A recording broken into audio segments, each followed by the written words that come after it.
तो हेलो दोस्तों, कैसे हो आप सब। तो हम बिना किसी देरी के इस एपिसोड को शुरू करते हैं। तो ये कहानी है हमारे मेन कैरेक्टर इफितेल की, जो मॉडर्न अर्थ से बिलोंग करता है। लेकिन एक दिन उसकी डेथ हो जाती है और फिर उसकी जन्म ऐसी दुनिया में होती है जहाँ पर सच में मैजिक एग्जिस्ट करती है। और वो इस लाइफ में ना मैजिक सीखने की पूरी कोशिश करता है, लेकिन उसमें मैजिक करने का बिल्कुल भी टैलेंट नहीं होता। और इस अफसोस से वो फिर से मर जाता है और मरने के बाद 400 साल बाद फिर से उसी दुनिया में फिर से वो जन्म लेता है। और इस बार ना उसके पास पिछले जन्म की सारी यादें भी होती है। और फिर वो वादा करता है कि इस बार वो पावरफुल मैजिशियन बन के रहेगा। और यहीं से एपिसोड 1 शुरू होता है। तो कहानी के शुरुआत में हमें कुछ लोगों को दिखाया जाता है जहां पर वो सब मॉन्स्टर से लड़ रहे होते हैं और लास्ट में उसे जाकर खत्म कर देते हैं। और जब ये बात गांव वालों को पता चलती है तो वो काफी ज्यादा खुश हो जाते हैं और उन सबको बधाइयां देने लग जाते हैं। और जो उस गांव का राजा है वो उन्हें स्ट्रॉन्गेस्ट टाइटल के नाम से उपाधि भी देता है। ये सुनकर एक बंदा अपने मन में बोलता है कि द टाइटल ऑफ एम्परर की उपाधि सिर्फ राजघराने वाले लोगों को ही मिलता है, और जब यह हमें मिल रहा है तो यह हमारे लिए काफी बड़ा रिवॉर्ड है। और तभी वो राजा उस बंदे से बोलता है कि भली तुम मैजिक में उतने अच्छे ना हो, फिर भी तुम्हें एम्परर की उपाधि दी जाती है। और ये सुनकर इफितेल ना काफी ज्यादा रोने लगता है। और इसके बाद हम देखते हैं कि गांव वाले ना चारों एम्परर की काफी जोर जोर से जयकारा लगा रहे होते हैं। अब नेक्स्ट सीन में हम देखते हैं कि वो बंदा ना धान के खेती में आके खड़ा होता है, पर तभी उसके पास मेरलिन नाम की एक लड़की आती है और उससे बोलती है कि ब्रेकफास्ट तैयार है। वो बंदा उससे गुड मॉर्निंग बोलता है और बोलता है कि आज ट्रेनिंग करने के लिए काफी अच्छा दिन है। तो अब नेक्स्ट सीन में हम देखते हैं कि वो बंदा ना 4-5 लड़कियों को स्पेल करना सिखा रहा होता है, पर तभी अफ्ताल उनसे बोलता है कि अगर तुम मंत्र पे फोकस नहीं कर पाओगे तो ज्यादा देर तक स्पेल को खड़ा नहीं कर पाओगे।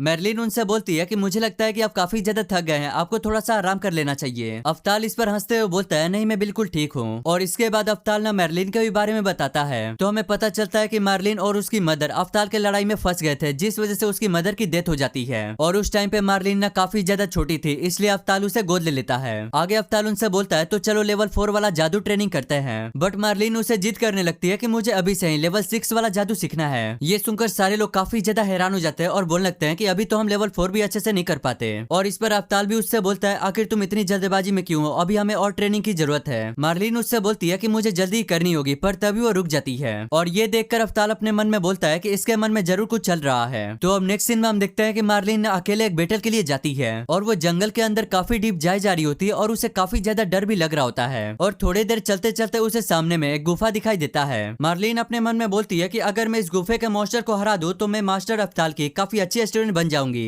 और उसके बाद ना वो उनके स्टूडेंट को ट्रेनिंग देगी और मास्टर आराम से आराम करेंगे। तो इसके बाद हम देखते हैं कि वो ना गुफे के अंदर चली जाती है। तो अब नेक्स्ट सीन में हम देखते हैं कि मेरलिन ना उस गुफे से काफी तेजी से भागते हुए बाहर आती है और हम देखते हैं कि उसके पीछे में ना एक बहुत बड़ा जंगली मॉन्स्टर भी पड़ा होता है। और तभी वहां पर मेरलिन रुक जाती है और उसके ऊपर लेवल 6 का थंडर मैजिक से अटैक करती है। ये देखकर मेरलिन काफी ज्यादा खुश हो जाती है कि उसका अटैक काम कर गया। पर तभी वो मॉन्स्टर उसके अटैक से बाहर आता है और अपने पंजे से उसके ऊपर अटैक कर देता है। वो मॉन्स्टर ना काफी ज्यादा गुस्से में लग रहा था और ये देखकर मेरलिन को पता चल जाता है कि अब उसका पता कट होने वाला है। पर तभी अचानक से वहां पर एक बहुत बड़ा धमाका होता है और ये देखकर मेरलिन काफी ज्यादा हैरान हो जाती है। अफ्ताल उसके ऊपर चिल्लाते हुए बोलता है कि मैंने तुम्हें कितनी बार कहा है कि जंगल से दूर रहो। अफ्ताल उससे बोलता है कि मुझे तुमसे बहुत ही ज्यादा उम्मीदें हैं, लेकिन तुम ज्यादा जल्दीबाजी करोगी तो तुम्हारे हाथ से सब छूट जाएगा। और तभी वो मॉन्स्टर ना अफ्ताल के पीछे आके खड़ा हो जाता है और इस पर अफ्ताल उससे बोलता है कि तुमने पीछे मेरे आकर बहुत बड़ी गलती कर दी। और तभी अफ्ताल ने उसके ऊपर लेवल 10 का मैजिक इस्तेमाल करता है और ये देखकर मेरलिन भी काफी ज्यादा हैरान हो जाती है। तो अब नेक्स्ट सीन में हमें घर का सीन दिखाया जाता है जहाँ पर मेरलिन कह रही होती है कि मास्टर अफ्ताल सच में काफी ज्यादा पावरफुल है। अफ्ताल उससे बोलता है कि पढ़ाई बहुत हो चुकी है, अब तुम्हें जाकर सो जाना चाहिए। और जैसे ही मेरलिन वहां से जाने लगती है पर तभी अचानक से अफ्ताल को खांसी आने लगती है और वो नोटिस करता है कि उसके मुंह से ब्लड आ रहा है। तभी हमें पता चलता है कि मेरलिन को ना उसकी बीमारी के बारे में पहले ही पता चल गया था, इसलिए मेरलिन उसे जादू सिखाने के लिए इसलिए जल्दबाजी कर रही थी। मेरलिन उससे बोलती है कि मुझे लगता है कि आपको थोड़ा आराम कर लेना चाहिए। अफ्ताल उसे मना कर देता है और वो बताता है कि मेरे पास अब बिल्कुल भी टाइम नहीं है। और तभी वो बताता है कि मैं दुनिया का सबसे शक्तिशाली मैजिशियन बनना चाहता था, लेकिन अब उसे पता चल गया है कि अब ऐसा कभी हो नहीं पाएगा। इस पर मेरलिन उससे बोलती है आप ये क्या कह रहे हैं, आप तो लेवल 10 का भी जादू काफी आसानी से कर लेते हैं। अफ्ताल अपने मन में बोलता है कि मुझे पता है कि तुम क्या कहना चाहती हो। और तभी अफ्ताल अपने मन में बोलता है कि जब उस मॉन्स्टर से लड़ाई हुई थी तो सबसे ज्यादा स्ट्रगल मुझे ही करना पड़ा था।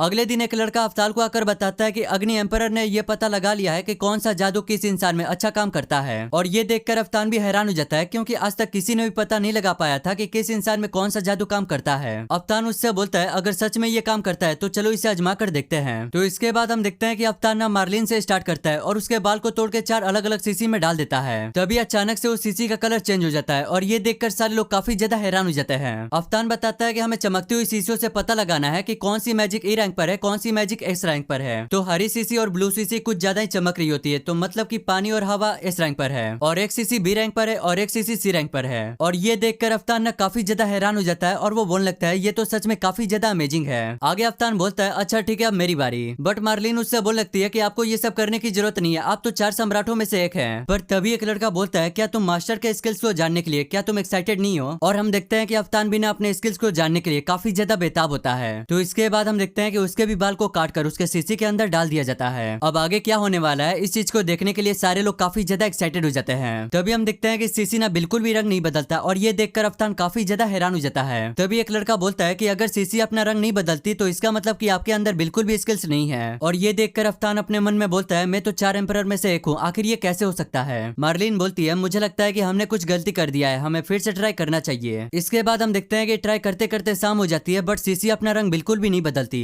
और इससे ना अफ्तान को पता चल जाता है कि आखिर सभी मैजिशियन उससे आगे क्यों निकल जाते थे, क्योंकि उसके अंदर बिल्कुल भी मैजिक क्षमता नहीं थी। आगे हम देखते हैं कि अफ्तान ने इस बात को अपने दिल पर ले लेता है और इससे ना उसकी तबीयत काफी ज्यादा खराब हो जाती है। और वो खुद से कह रहा होता है कि मुझे पहले से पता था कि मैं काफी ज्यादा बेकार हूँ। और वो सोचने लगता है कि काश मुझे और थोड़ा समय मिल पाता। और ये बोलती है वो अपना दम तोड़ देता है पर तभी अचानक से वो खुद को कहीं और जगह पाता है। और तभी हम देखते हैं कि उसके सामने ना एक एंजल टाइप की औरत आती है। अफ्तान उससे बोलता है तुम तो वही हो ना जब मैंने पिछली दुनिया में अपनी जान दी थी, तब हमारी मुलाकात एक बार हुई थी। वो एंजल उससे बोलती है कि हमें मिले हुए काफी दिन हो चुके हैं और वो उसे एक स्किल के बारे में बताती है, इंडिमोटेबल स्किल के बारे में। तो इसके बाद हमें पता चलता है कि उसमें स्किल हो या ना हो इससे कोई मतलब नहीं था, लेकिन उसके अंदर एक ऐसा स्किल था जो उसे कभी भी हार मानने को नहीं कहता था। और ये देखकर फैतान भी हैरान हो जाता है कि ये बात एकदम सच है कि उसे कभी हार मानने का एकदम मन ही नहीं कर रहा था। और तभी वो एंजल उससे बोलती है कि अब उस दुनिया में पूर्ण जन्म लेने का टाइम आ गया है। और वो एंजल ना उसे शुरुआत से ही काफी ज्यादा स्ट्रॉन्गेस्ट बनाने का सोचती है बट अफ्तान उसे मना कर देता है और उससे बोलता है कि अगर मुझे ये सब मेहनत करके ही मिलेगा तो मेरे लिए यही काफी है। वो एंजल उससे बताती है कि ये सब तुम्हारे स्किल की वजह से नहीं हुआ है, ये सब तुम्हारे हार ना मानने की वजह से हुआ है। और ये बोलती है तभी उसकी नींद खुलती है एक बच्चे के रूप में और ये देखकर वो काफी ज्यादा हैरान हो जाता है। फेथेल अपने को मिरर में देखते हुए बोलता है कि मुझे यकीन नहीं हो रहा कि मैं वही एम्परर हूँ। और तभी पीछे से उसकी मदर आकर काफी जोर से उसे हक कर लेती है। इसके बाद हम देखते हैं कि वो अपने मदर के साथ बैठकर खाना खा रहा होता है। अफ्तान अपने मन में बोलता है कि अब मैं 4 साल का हो गया हूँ और पिछले जन्म की सारी यादें धीरे धीरे वापस आ रही है। पर तभी मदर उससे बोलती है कुछ प्रॉब्लम है क्या, किस ख्याल में डूब गए? बट अफ्तान उससे बोलता है कुछ भी नहीं और वो खेलने के लिए चला जाता है। और वो बाहर में आकर जमीन पे लेट जाता है और वो अपने मन में बोलता है कि मैंने वो एक्सपेरिमेंट किया लेकिन वो ग्लास बिल्कुल भी कलरफुल नहीं हुआ। और वो अपने मन में बोलता है कि लगता है कि पिछले जन्म की तरह 10 लेवल पे पहुंचने के लिए लगता है कि मैं फिर से मारा जाऊंगा। पर तभी वो अपने ऊपर में ना एक बहुत बड़ा ड्रैगन दिखता है और वो दिखता है कि उसके पीछे ना कुछ सैनिक भी पड़े हुए हैं। अफ्ताल नोटिस करता है कि टाउन तो खतरे में और अगर पिछले वाला अफ्ताल होता तो वो कुछ तो कर पाता। अफ्ताल अपने मन में बोलता है कि अगर मुझे पता होता कि ऐसी दुनिया में जन्म लेना है तो मैं ऐसे शरीर में जन्म लेता जो जादू इस्तेमाल कर सके। पर जैसे ही वो अपना हाथ आगे करके लेवल 10 बोलता है तभी उसका मैजिक स्पेल एक्टिवेट हो जाता है और उस ड्रैगन के ऊपर इतना बड़ा लाइटनिंग गिरती है कि उसका पत्ता कट हो जाता है। और ये देखकर अफ्तान भी हैरान हो जाता है कि इतना खतरनाक वाला स्पेल उसने किया था। और भाई हमें उस ड्रैगन को भी पास से दिखाया जाता है जहाँ पर उसके चिथड़े उड़ गए होते हैं। और इसी के साथ यहीं पे ये वाला एपिसोड एंड हो जाता है।